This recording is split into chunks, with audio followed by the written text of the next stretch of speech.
নীলের ঘরে দিয়ে বাতি জল খাও গো পুত্রবতী। এই শ্লোক আওড়াতে শোনা যায় নীল ষষ্ঠী উপলক্ষে বাংলার ঘরে ঘরে।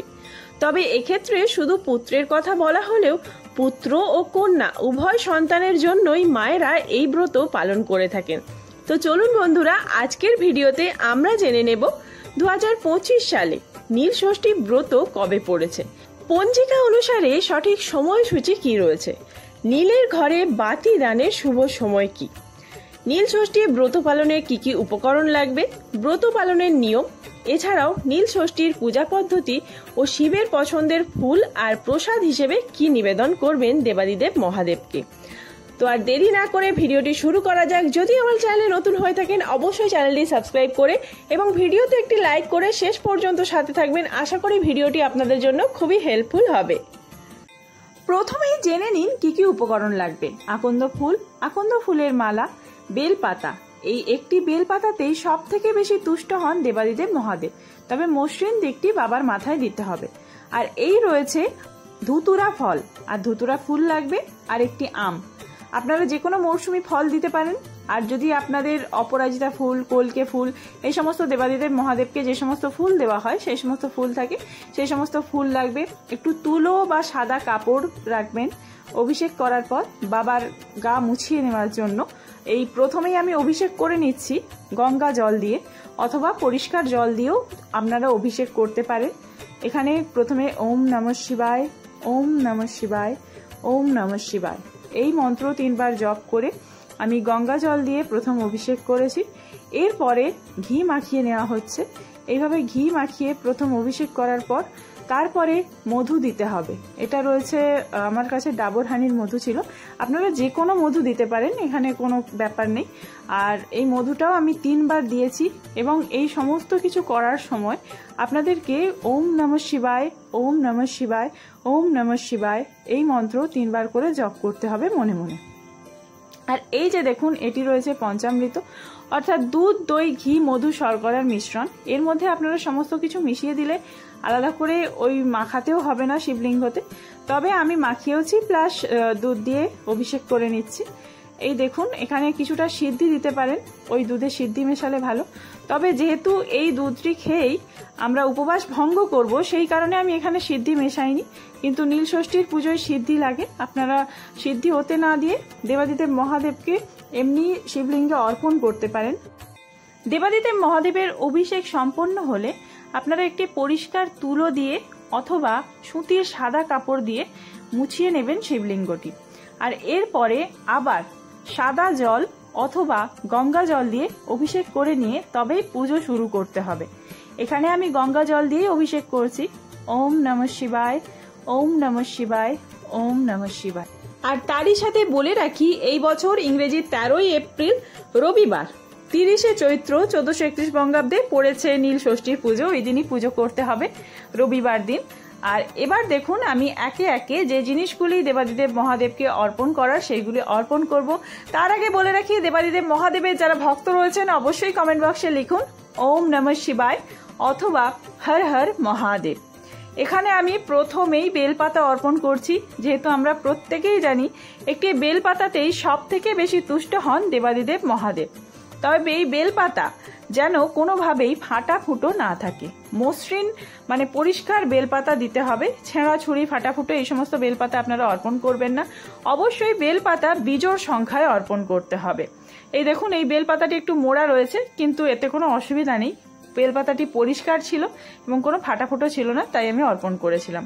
আমি এখানে 3টি বেলপাতা অর্পণ করেছি এবং এরপরে আমি দিয়ে দিচ্ছি আকন্দ ফুল। আর তারপরে আমি একটি আকন্দ ফুলের মালা এনেছিলাম, এই আকন্দ ফুলের মালাটি আমি অর্পণ করব।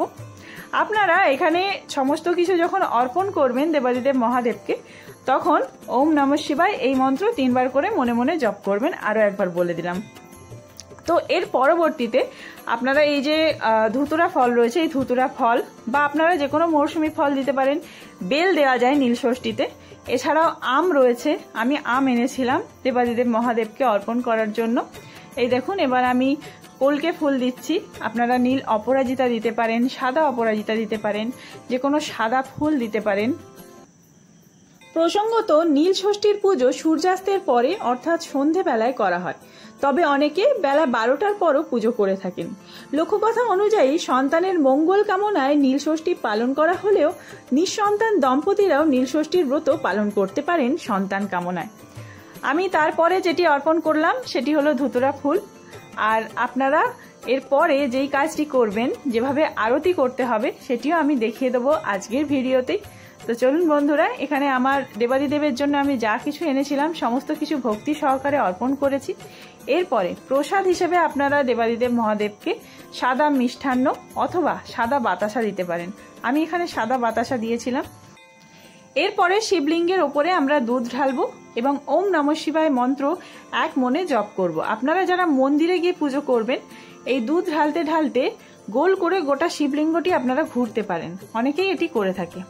আরেকটি বাতাসা আমি অর্পণ করলাম, কারণ আমার মা বলছিলেন যে একটা বাতাসা দিতে নেই, তো সেই কারণে আমি আরেকটিও দিলাম। আর আপনারা জানেন কি, প্রদীপ জ্বালালেও যেহেতু নীলের ঘরে বাতি দেওয়ার কথা উল্লেখ রয়েছে, সেই কারণে মোমবাতিও আপনারা জ্বালাবেন। এখানে আমি দেবাদিদেব মহাদেবকে মিষ্টান্ন হিসেবে বাতাসা দিয়েছি আর জল দিয়েছি। আপনারা অবশ্যই পানীয় জল দেবেন 1 গ্লাস। আর এই দেখুন, আমি মোমবাতি নিয়ে চলে এসেছি। এই মোমবাতি জ্বালিয়ে এবং ধূপ আর দীপ সহযোগে আরতি করতে হয়। এছাড়াও আপনারা কর্পূর দানিতে কিছুটা কর্পূর নিয়েও দেবাদিদেব মহাদেবের আরতি করতে পারেন। অবশ্যই সমস্ত কিছু অর্পণ করার পর বাবাকে প্রসাদ নিবেদন করে, মানে নৈবেদ্য নিবেদন করে তারপরেই আপনারা আরতি করবেন। এখানে আমি প্রথমেই মোমবাতিগুলি জ্বালিয়ে নেব। ব্রতের নিয়ম অনুযায়ী আপনাদের বলে রাখি, সকাল থেকে উপবাস থেকে সন্ধ্যায় বা রাতে নীলের ঘরে বাতি জেলে তারপর শিব পূজা করে পুজোর প্রসাদ খেয়ে উপবাস ভঙ্গ করতে হয়। যারা উপবাস করেন তারা এই দিন ভাত, রুটি, শস্য দানা খান না, পরিবর্তে ফল, মিষ্টি, সাবু, ফলের রস ইত্যাদি খেয়ে থাকেন। অনেকে ময়দার তৈরি লুচি পরোটাও খান। খাবারে এই দিন সাধারণ লবণের পরিবর্তে সৈন্ধব লবণ ব্যবহার করাই ভালো। এখানে দেখুন, আমি মোমবাতি জ্বালিয়ে রেখেছি।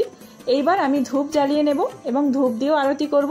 আর আপনারা আরতি করার সময় শিবের যে মন্ত্র আমরা প্রত্যেকেই জানি, ওম নমঃ শিবায়, এই মন্ত্রই জপ করবেন। এইভাবে আপনারা গোটা পুজো করতে করতে যদি 108 বার এক মনে জপ করতে পারেন, অথবা একভাবে বসেও আপনারা 108 বার ওম নমঃ শিবায় এই মন্ত্র জপ করতে পারেন, অবশ্যই ভালো ফল মিলবে। দেবাদিদেব মহাদেব আপনাদের সকল ইচ্ছা পূরণ করবেন। সবশেষে বলে রাখি, নীলষষ্ঠীর কি কি উপকরণ লাগবে সেই লিস্ট যদি আপনারা চান, তাহলে আমার চ্যানেলে এর আগে একটি ভিডিও রয়েছে, আপনারা চাইলে সেটি গিয়ে দেখতে পারেন। এক ঝলকে বলে দিই, কাঁসার ঘটি বা পিতলের ঘটি, পঞ্চামৃত, পরিষ্কার জল, ডাবের জল, গঙ্গা জল। অভিষেক হয়ে যাওয়ার পর পুজোর শুরুতেই লাগবে পৈতে আর সাদা চন্দন। এছাড়াও যে সমস্ত উপকরণগুলি আমি দেখালাম, এই সমস্ত জিনিস আপনাদের জোগাড় করতে হবে। তো বন্ধুরা, ভিডিওটি কেমন লাগলো অবশ্যই কমেন্ট করে জানাবেন। কোনো ভুল ত্রুটি হয়ে থাকলে সেটিও কমেন্টে জানাতে পারেন। আপনারা কারা কারা নীলষষ্ঠীর পুজো করছেন বা ব্রত করছেন কমেন্টে জানালে খুবই ভালো লাগবে, কোন জায়গা থেকে দেখছেন বন্ধুরা। তো দেখা হচ্ছে খুব তাড়াতাড়ি অন্য কোনো নতুন ভিডিওতে। সবাই পুজো করুন, সুস্থ থাকুন, ভালো থাকুন, ধন্যবাদ।